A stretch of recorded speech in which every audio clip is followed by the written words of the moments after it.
They say, trust us. Trust us, the people who brought us Katrina, to be competent in face of a disaster. Trust us, the people who brought us warrantless wiretapping and other excesses eroding our civil liberties. Trust us.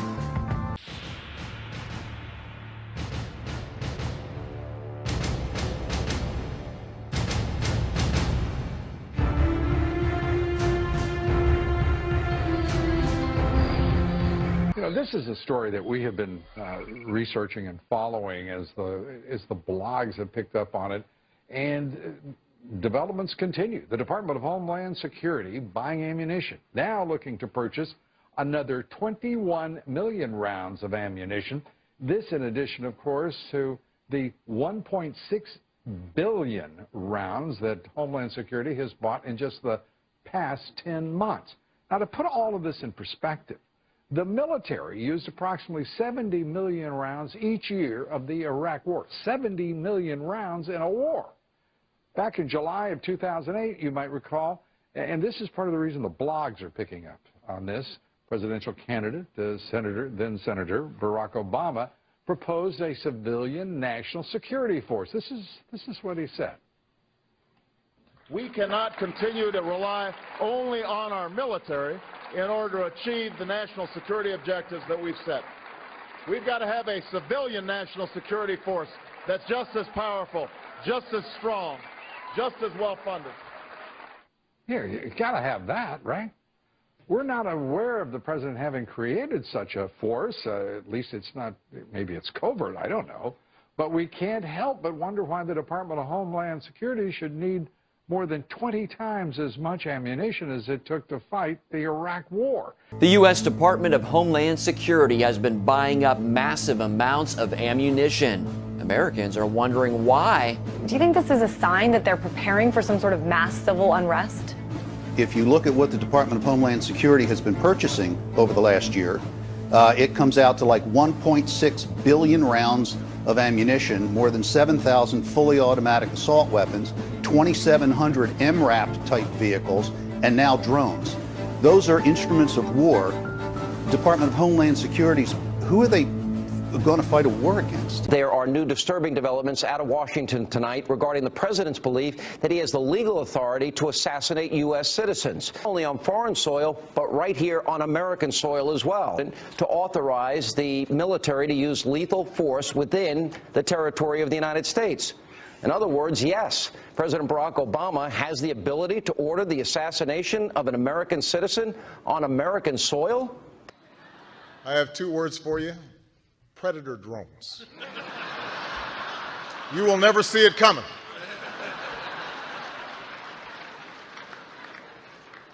You think I'm joking? My name is Robert Whitaker, the Tactical Supervisor for El Paso SRT for Homeland Security Investigations. Well, we have our big vehicle out here. It's an armored vehicle. It's an MRAP vehicle. It's mine resistant, ambush protected. That's what it stands for. This is what we use to deliver our team to high-risk warrant services. We've modified our particular vehicle to have the skids on the sides so that we can have operators on the side and just get off the vehicle from the sides. Makes for a very fast deployment. That's what we're trying to do. If there's an issue while we're out serving a warrant service or something like that, we can shelter in place with this and then go into surround and call out operations inside of here. We can generally get about 10 or 11 operators in here. Very tight, but we can do it. We can put four or five operators on here with the shield, and they deploy off this side. The team commander, which is myself, I'll stand in the MRAP and provide overwatch for the team while they're making entry into the house. This glass right here is multiple layers of glass. It's about, I would say, about that thick. It's got multiple layers in there, and it will stop up to a 50 caliber round. The window will. So it provides very good protection for us. We have gun ports in here, so we can actually shoot from within the vehicle.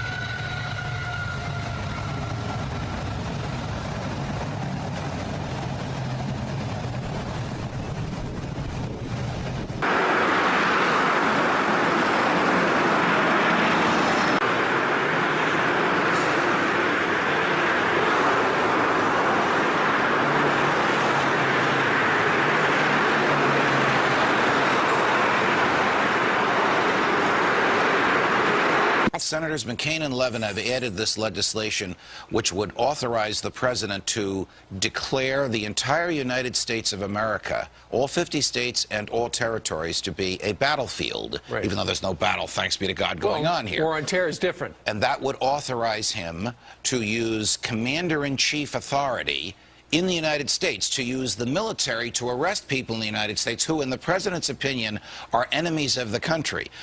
It would then permit him to incarcerate and detain these people indefinitely, to keep them from a lawyer, to keep them from a judge, to keep them from a jury, to lock them up for as long as he wants. Okay.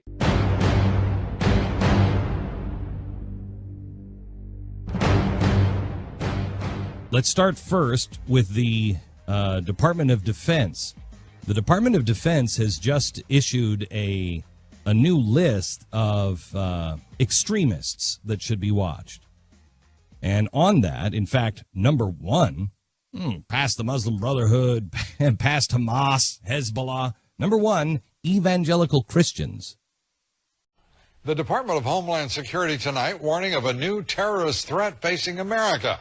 The threat comes from what it calls right-wing extremists in this country.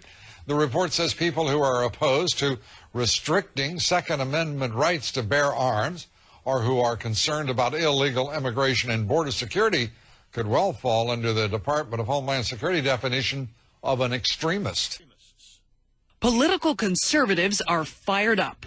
This is an effort to criminalize political dissent, standard, ordinary, everyday political dissent. It says groups dedicated to a single issue, such as opposition to abortion or immigration, may fall within the definition of extremist. We are not extremists. They are the extremists.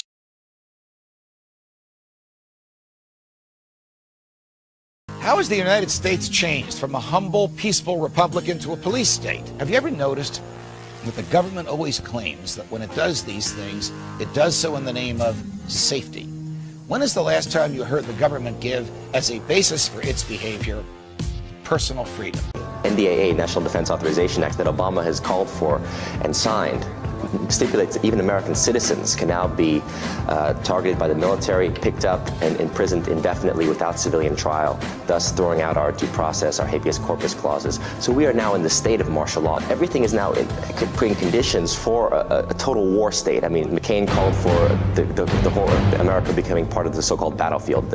America is now a battlefield. The whole earth is a battlefield. Let's explain what martial law means. Well, martial law just is very simple. It means you're under the responsibility of the military. During the late 70s, Congress passed legislation called Posse Comitatus, barring the military from operating on American soil. And in the early 80s, there was an effort to circumvent that in Congress by arming police with military-grade weaponry. And now we're seeing that play out in the streets. People in the inner city in the U.S. have been experiencing this. So civilians in the U.S. are now up against basically military-style policing. While they're doing this, they're amassing this wealth in order to redirect it toward martial law endeavor, and not just in America, but globally. They want to lock down every country and force us into global governance, eventually force us into a global reserve currency that is like the Bancor that the IMF has been pushing.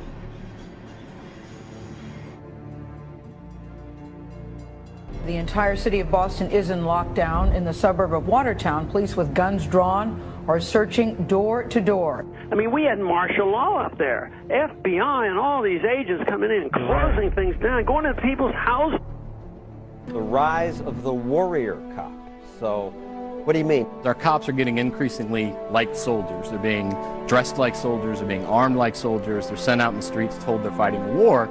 And when you do that, we shouldn't be surprised when we see some of the results we've seen at the lead-in, where they start treating American citizens more like enemy combatants than citizens with rights. Slow transformation into a military police state.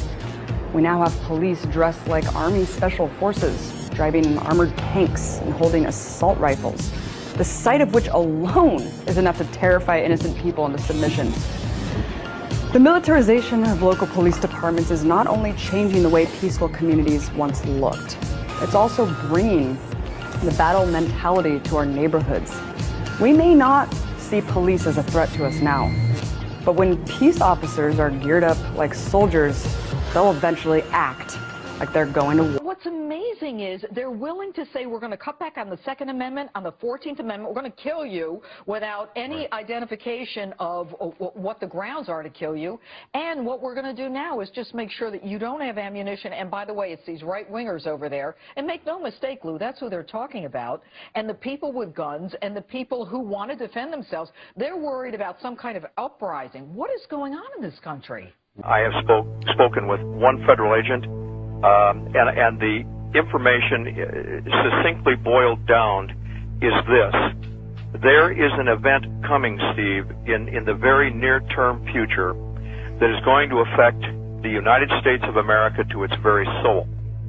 That what is being planned, as you and I are on the air tonight, and what has been coming together into that old term, the perfect storm, is literally brewing right over our heads. It is and includes military maneuvers in the United States, military actions that are forthcoming, and that will be so deep and so penetrating that the United States will never be the same. Would I participate in assisting the feds coming into states and going into homes and taking everybody's gun away? And I said, I would not be a part of something like that. I said, one of the reasons is I wouldn't want to get shot, because the American people are only going to put up with so much before they push back. And I said, if the feds tried to do that, disarm this country, I said, you would see an uprising and maybe a version of the Second American Revolution.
intelligent, industrious country that we really are, how concerned we are about our environment.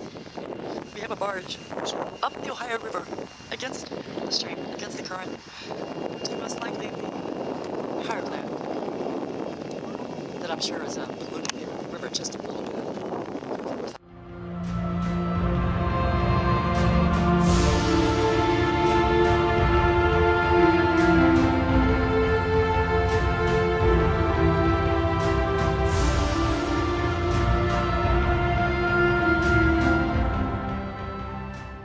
We shine the spotlight on an executive order that the White House was hoping that you would never learn about. Now, the president signed the National Defense Resources Preparedness Executive Order late Friday afternoon. Now, the order essentially gives the president of the United States absolute power over any and all American resources during both times of peace and national crisis. Now, this includes, but is not limited to, food and livestock, water, plants, energy, health resources, transportation, and construction materials, and gives the government the ability to, quote, control the general distribution of any material, including applicable services, in the civilian market. Why would Homeland Security be involved in exerting power and influence over the heartland? The aims of the White House Rural Development Plan sound eerily similar to a UN plan called Agenda 21, where a central planning agency would be responsible for oversight into all areas of our lives, a one world order. Sound familiar? You say that would mean that we, the people, the United States Constitution, would be circumvented at the altar of this one world what? One world government. I really think he's going over there to try to create a one world order. God forbid this even that this happens in our country. Our country, as we know it now, will no longer exist.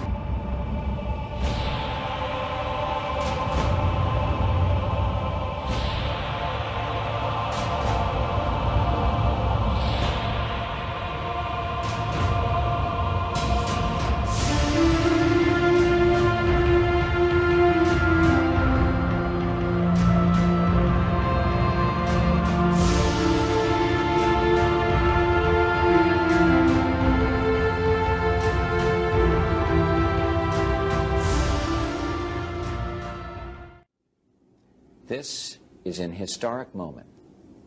We have in this past year made great progress in ending the long era of conflict and Cold War. We have before us the opportunity to forge for ourselves and for future generations a new world order, a world where the rule of law, not the law of the jungle, governs the conduct of nations. When we are successful, and we will be, we have a real chance at this new world order, an order in which a credible United Nations can use its peacekeeping role to fulfill the promise and vision of the UN's founders. What is at stake is more than one small country.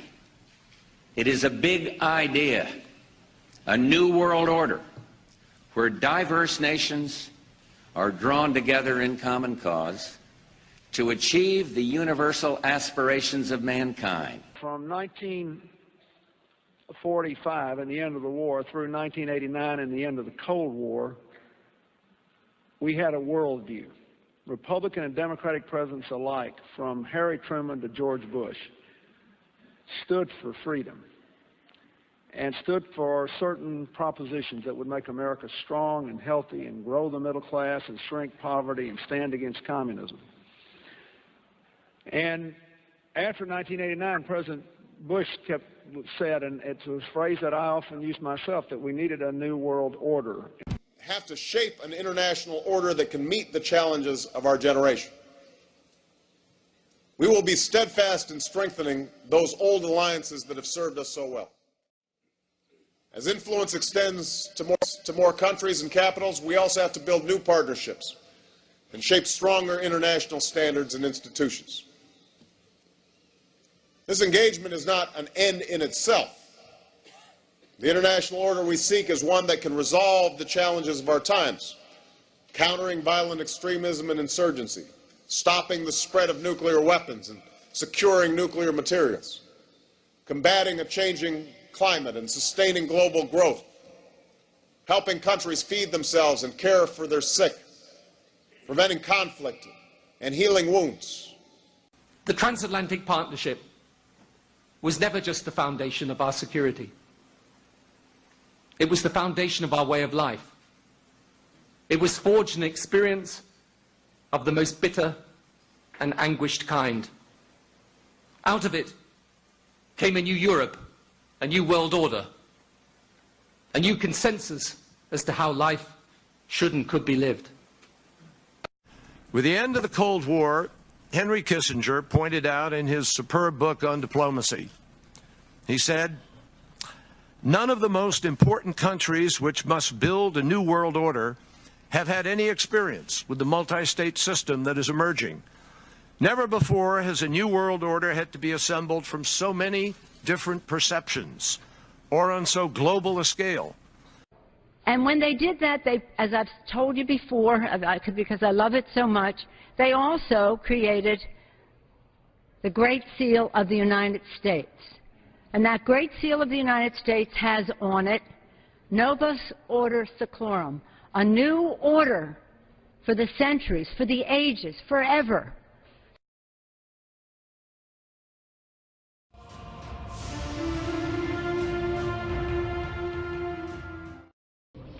In the coming weeks, I'll be talking in some detail about the possibility of a new world order emerging after the Cold War. But today, I want to discuss another aspect of that order. You see, as the Cold War drew to an end, we saw the possibilities of a new order in which nations work together. It refers to new ways of working with other nations to deter aggression and to achieve stability. As old threats recede, new threats emerge. The quest for the new world order is in part a challenge to keep the dangers of disorder at bay. Only when this transformation is complete will we be able to take full measure of the opportunities presented by this new and evolving world order. The New World Order really is a tool for addressing a new world of possibilities. This order gains its mission and shape not just from shared interests, but from shared ideals. After the Gulf War had ended, Bush was so obsessed with the idea of a new world order that he had a series of Glocks imprinted with the term that he would give to members of his administration, including Colin Powell, Brent Scowcroft, Dick Cheney, and General Norman Schwarzkopf. Cheney would even approve policy papers regarding the New World Order. Defense Secretary Dick Cheney has approved a revised draft of a policy document on the New World Order. The Pentagon is backing off a controversial earlier draft and has abandoned a one superpower strategy. The final document puts more emphasis on international alliances and organizations. The U.S. presidential motorcade arrives at the United Nations, passing the ever-present groups of demonstrators assembled on the other side of the road. A sense of anticipation in the General Assembly chamber, and a warm reception for Barack Obama as he walks to the podium, his wife seated among the heads of state and dignitaries. The time has come for the world to move in a new direction. We must embrace a new era of engagement based on mutual interest and mutual respect, and our work must begin now. And the president outlined his vision of a new world order in which the U.S. would participate fully.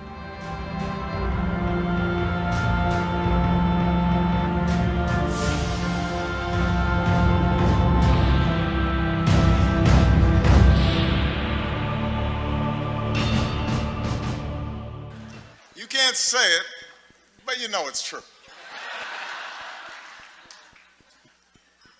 Good evening, everybody. It is an honor to be here at my last, and perhaps the last, White House Correspondents' Day.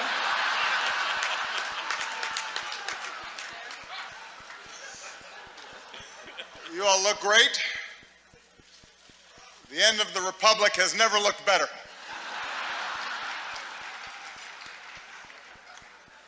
The end of the Republic has never looked better.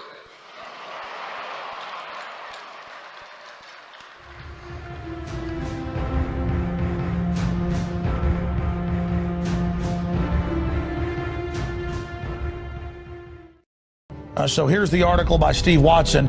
Military helicopters conduct covert exercises over U.S. bank buildings. This is all part of other drills going on to acclimate the public to being attacked by our own military that are happening here in the United States. We begin with a story that you'll only see on 9 tonight. The LAPD and elite military units conducted extraordinary counterterrorism training in the skies above downtown LA tonight, and Sky 9 was there to see it all. Indeed, Rick, what we saw tonight is something you normally do not see over the skies of Los Angeles. We're taking you live outside, give you an idea where all this was going on over downtown Los Angeles and in the areas surrounding it. Special Military Operation Forces, in conjunction with the LAPD, conducting some military maneuvers that had many people wondering what is going on. Dive, dive, dive, dive, dive, dive. Military maneuvers by Special Operation Forces in full swing over the skies of Los Angeles. Our cameras were there when a Black Hawk helicopter and 4 OH-6s, or Little Birds, flew over the city. Take a look. This is the U.S. Bank building where they hovered for a while before flying to their next target. 1 o'clock, very low. At one point, they made what appeared to be a drop-off at a park. Within seconds of landing, the helicopter was back in the air. Oh, this is full push. Then, while over the Staples Center, while the Lakers played inside, you can see someone on board sitting with his legs hanging off the side of the chopper. While the training is hush-hush, the LAPD, which is assisting the military, says this is routine training with the focus on urban environments. The staging area tonight, Dodger Stadium. Chief Warrant Officer David Duran was a U.S. Army aviator for 12 years. He now flies Black Hawk helicopters for the National Guard in California. He says what we're seeing tonight could be a dry run for a future mission. They do a lot of mock-up training, but it's always best to get the closest terrain layout to what the objective is, wherever it could be, again, worldwide. Duran says the military picks environments based on what they might be facing in the near future. A large-scale military exercise held by the U.S. Army called Jade Helm 15 is launching today. It will involve thousands of military men across 7 states. Some trainings even involve the special ops blending in with civilians. And as Alexei Yarshevsky reports, lack of information on such operations has caused a bit of paranoia among local residents. Military exercises and drills are not something uncommon, whether it's in the United States or anywhere across the world. But it's not every time that such exercises become a reason for public paranoia and even protest movements. Now, a large-scale military drill called Jade Helm 15 is launching today in 7 states, including Texas, Louisiana, Florida, and Utah.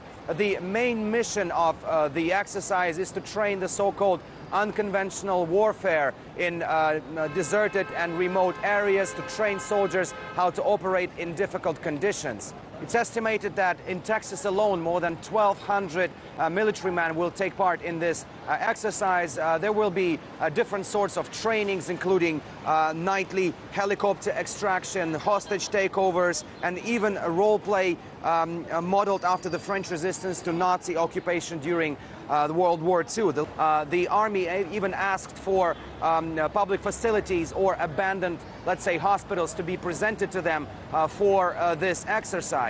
In particular, the InfoWars website recently reported that the acronym for the HELM could be the Homeland Eradication of Local Militants. Some in Texas even go as far as believing that the actual reason for these exercises is to completely militarily take over Texas. The New York Times reported that in several parts of Texas, residents were either burying some of their firearms to hide them, or to the contrary, some farmers rumored to have been buying thousands and thousands of rounds of ammunition. But a pretty scary scene along the Chicago River turns out to be a military training exercise. Good evening, everyone. I'm Robin Robinson. And I'm Bob Surratt. Thank you for joining us. Our viewers called in describing men with automatic weapons hanging out of helicopters.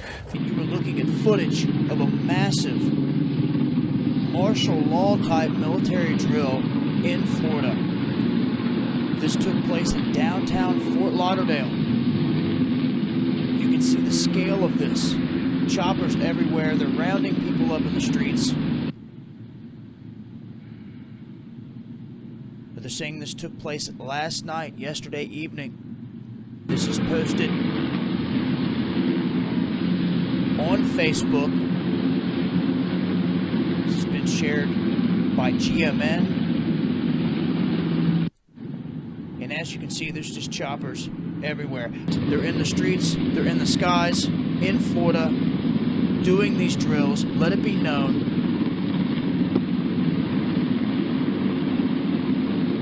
This is Padabu 7.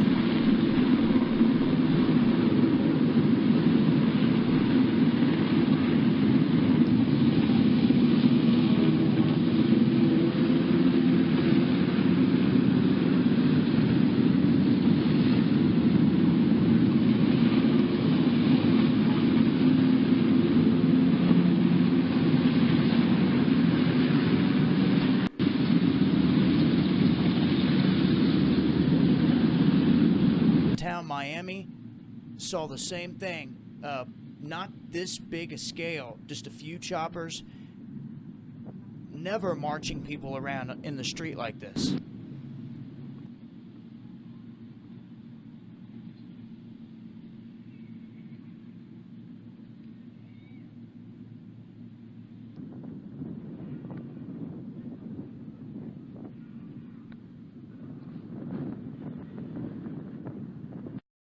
A pretty scary scene along the Chicago River turns out to be a military training exercise. There was nothing routine that folks reported about seeing the jarring, as they witnessed the jarring scene of at least 3 Black Hawk helicopters flying at times in close order formation. Just in, a military drill in downtown Miami, complete with these Black Hawk helicopters, elite soldiers, and police officers swarming the street.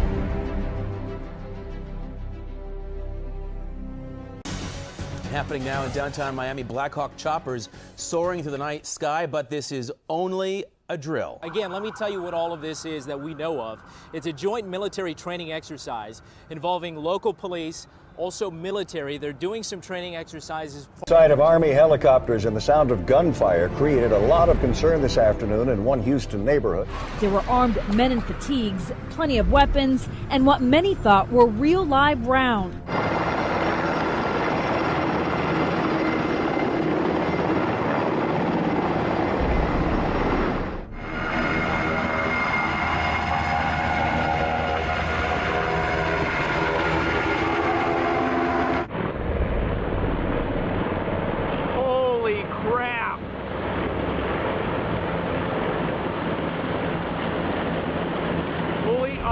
Black Hawk, I told you they were coming. There's no lights on them. They're like bugs.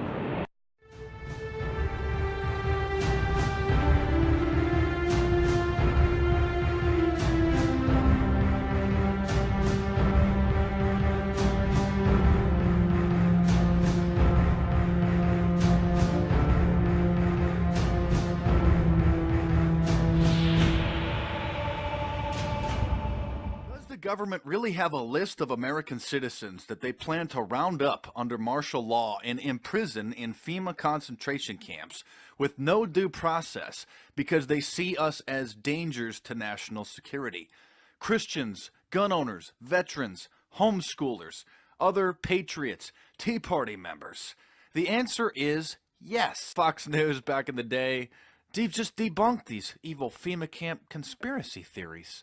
Even though on the 2004 Republican National Convention in New York City, hundreds of protesters were rounded up and taken to a secret FEMA prison that was secretly built and maintained in an old bus depot on the Hudson River, right there in New York. These are actual photos from inside this secret FEMA prison.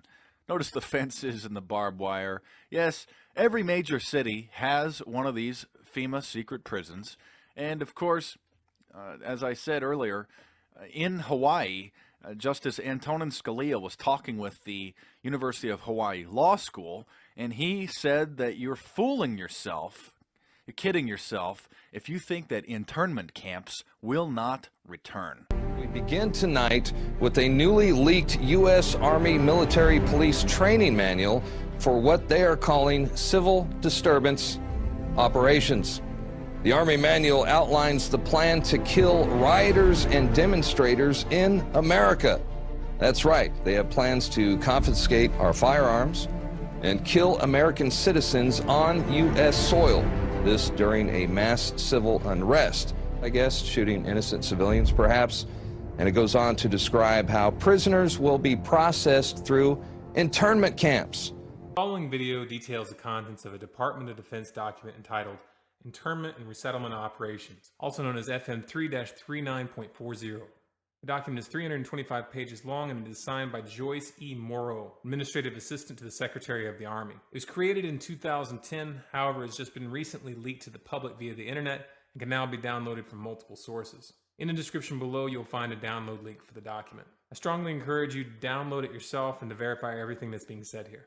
The document outlines military procedures for internment and resettlement of civilians, and it describes the layout and the administration of these internment camps. It clearly states on page 38 that it applies within U.S. territory, and it specifically addresses the detainment of U.S. citizens, as is indicated by the identification procedures for new prisoners on page 146, which states that social security numbers are to be recorded alongside their photograph and fingerprints. Included in the list of organizations which may be involved in these internment operations are the Department of Homeland Security, FEMA, the Department of Defense, and the United Nations. On page 56, the document outlines the responsibilities of psychological operations officers within the camps, among which it states that a PSYOP officer develops and executes indoctrination programs to reduce or remove antagonistic attitudes and identifies political activists. On page 281, the document goes into more detail regarding the role of psychological operations within the camps, specifically in regards to pacifying the population and ensuring cooperation. On page 238, it gives the conditions for the use of deadly force in such camps. Among the justifications for lethal force, it includes to terminate an active escape attempt. That point right there should make it clear that these camps are not benevolent disaster relief type facilities. On page 244, the document calls for the use of snipers during riots to, quote, scan a crowd and identify agitators and riot leaders for apprehension and fire lethal rounds if warranted. On page 260, it shows the basic layout for a facility focusing on detainment. It is depicted with interrogation areas, tribunal areas, and mortuaries. Each detainment facility is designed to hold 4,000 prisoners, and they are depicted with multiple levels of barbed wire separating compartments within the facilities, with a double barbed wire fence enclosing them, and watched over by 24 guard towers. On page 261, the document depicts the layout for what they call civilian resettlement facilities, which are designed to house 8,000 people. Though it uses the word resettlement, the plans show multiple levels of barbed wire dividing the sections of the facility, with double barbed wire fencing on the outside, as well as 16 guard towers. On page 262, the layout for facilities designed for what they call non-compliant prisoners is shown. These camps are designed to hold up to 300 prisoners, they have 3 interrogation centers, and are guarded by 13 guard towers. Now, if there's any question whether these plans are active or just theoretical, this should be settled by the fact that the U.S. Army has been running ads for job positions in these camps since 2009, and apparently, they're still hiring. Once again, if you look in the description, you'll find all the links you need to verify this information. It's important to note here that this document was created in 2010, which was under the Obama administration, and it predates the NDAA of 2012, which authorized military detainment of U.S. citizens. This clearly shows a long-term agenda. Military Occupational Specialty, Internment Resettlement Specialist. The Army's Internment Resettlement Specialist plays an integral role in providing a uniform system of handling prisoners and detainees. First and always, these MPs are combat support soldiers, trained to fight. Then as Internment Resettlement Specialists, trained to control and supervise detainees, to ensure humane treatment. Here you'll train to in-process prisoners and detainees, and to brief them on their rights. Take photographs and fingerprints, issue personal items, and assign cells, to prepare and maintain records, and develop written reports. After your initial entry training and advanced individual training, you'll work supporting military operations day or night in a garrison or field environment, where you may practice emergency procedures, detect and confiscate contraband, and escort prisoners outside the facility. Serving in this MOS can help you transition from the military to the civilian employment sector. In the Military Police Corps, you'll be providing both combat support and law enforcement wherever you go, always upholding our motto, of the troops and for the troops. Military Occupational Specialty, Internment Resettlement Specialist.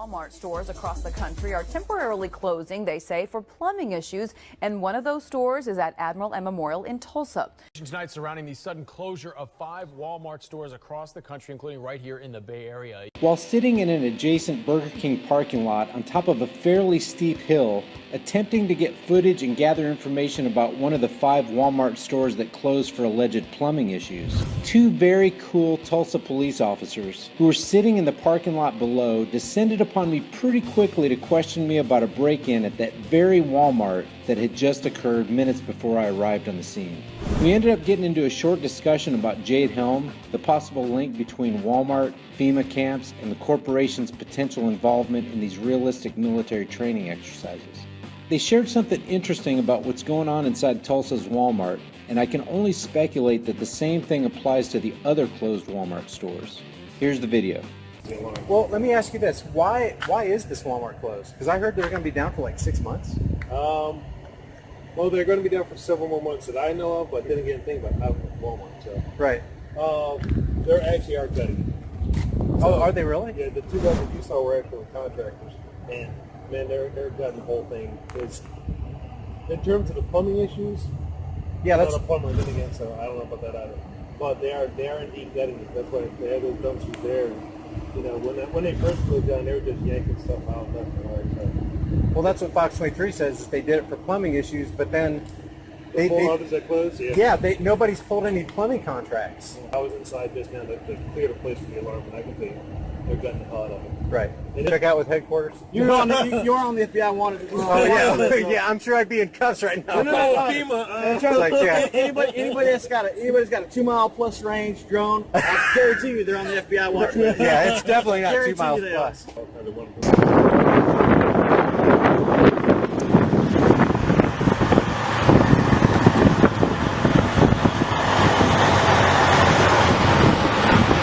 Goes all the way to Washington, D.C., huh? Goes all the way to Washington, D.C. I don't know. Yeah, you Homeland Security? No. Yeah. How far have you taken this? Down to, how far have you actually ran a load?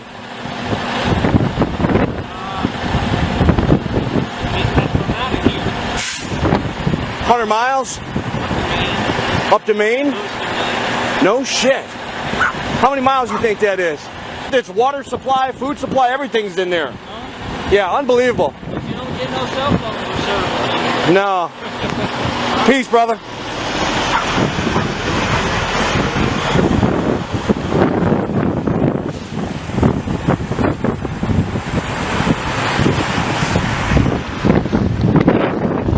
I mean, basically, you got an underground roadway system here that runs all the way to Maine, to Washington, D.C., to Colorado. It's fully stocked. It runs completely underground. And you can see they've been hauling tons of military equipment. These locations go all the way to Washington, D.C. There's access underneath the White House to this location. Okay?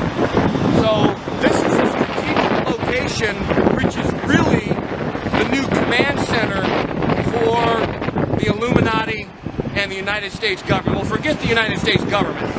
This is a headquarters for the Illuminati. This is where they'll ship most of their supplies. When they go underground, they can stay underground for quite some time.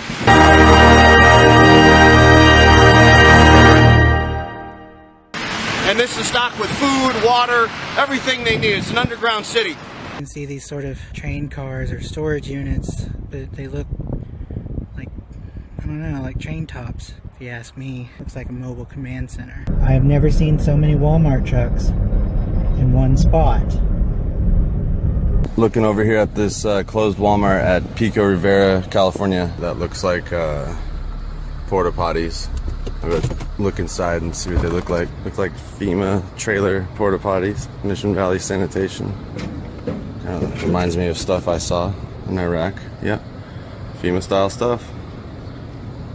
Over here you see what appears to be NASA on one of their bins. Maybe that's a garbage company or something, but that's pretty strange looking. All the outside is closed off. You can't see inside. I walked up to the front and it's all black trash bagged, blacked out. There's some of the, obviously a security camera right there. They're keeping watch on their store, their permanently closed store. This is Walmart Pico Rivera. Just want you to see. You can see in there completely empty. Completely empty in there. Those are the cash registers and nothing behind there. Jeez Louise. Look at that. Cannons.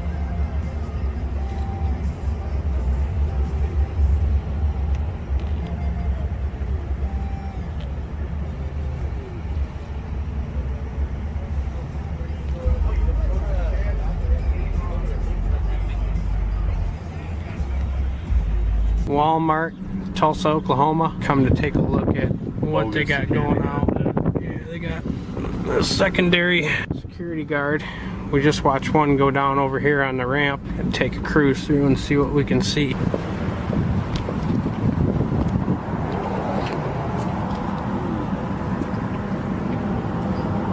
It's completely vacant in there. They have plumbing issues. Why are they ripping everything out of the place?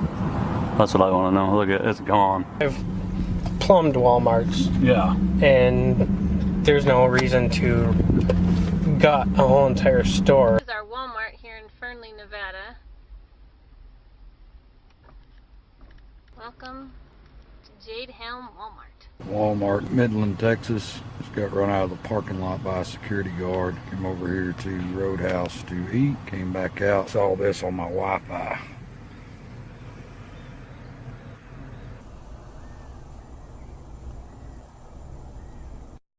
Wow. Walmart and the Department of Homeland Security. Here we have NBC News right here. Walmart joins Homeland Security terror fights. We're talking NBC News. We're not talking conspiracy theory news here. We're talking NBC News saying this. Okay, and you saw with some of that video footage I just showed that clearly DHS is there and doing things, and very odd things. Even creating tunnels underneath the ground from Walmart to who knows where, right? So obviously you probably have seen this video with Janet Napolitano talking about how Walmart's a partner with DHS. Of course, we all know about this. We know about these odd closings of 2015 where 5 of them closed for plumbing issues. And you saw the footage of the vacated Walmarts, which didn't really make a lot of sense either. And you even had a plumber mention that you don't need to vacate the entire stock of a store to do plumbing. Obviously, it doesn't take a rocket scientist to figure that out. Now we have 154 more closings in America, just the United States, 260 worldwide. Of course, they have thousands upon thousands of stores, but conveniently, all these stores are being closed within sort of southern Jade Helm states. States where you have sort of a independent spirit, people who believe in their Second Amendment rights, those who would actually want to uphold the Constitution, who would fight against tyranny, right?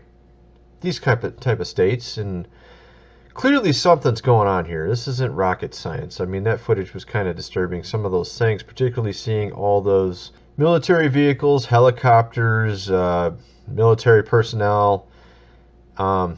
Yeah, it just seems a little strange, right? I'm not saying that something is going to happen. I look at this maybe in a sense like it's a preventative measure on the part of the government, on the Department of Homeland Security, to quell any type of uprising. Protests were to go a little awry, then you might have some sort of, minor civil unrest or major civil unrest.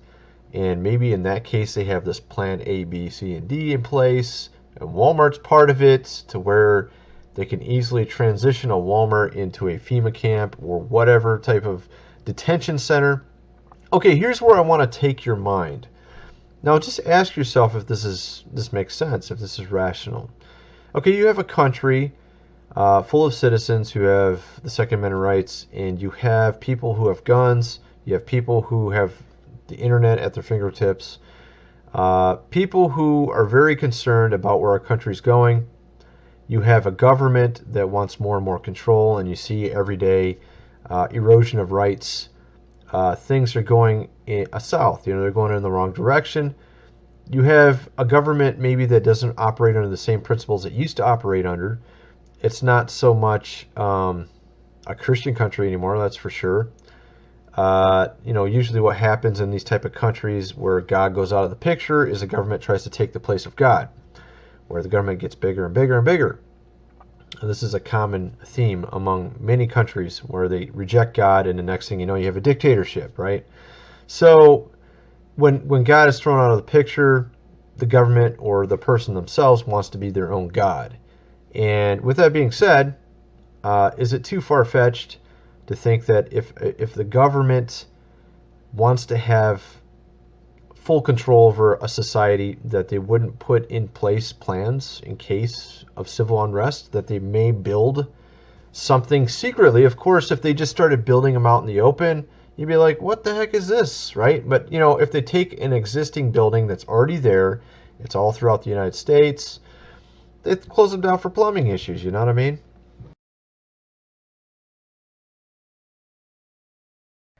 Hi, I'm Janet Napolitano, Secretary of the Department of Homeland Security. Homeland Security begins with hometown security. That's why I'm pleased that Walmart is helping to make our communities more safe and secure. If you see something suspicious in the parking lot or in the store, say something immediately. Report suspicious activity to your local police or sheriff. If you need help, ask a Walmart manager for assistance. Thank you for doing your part to help keep our hometowns safe.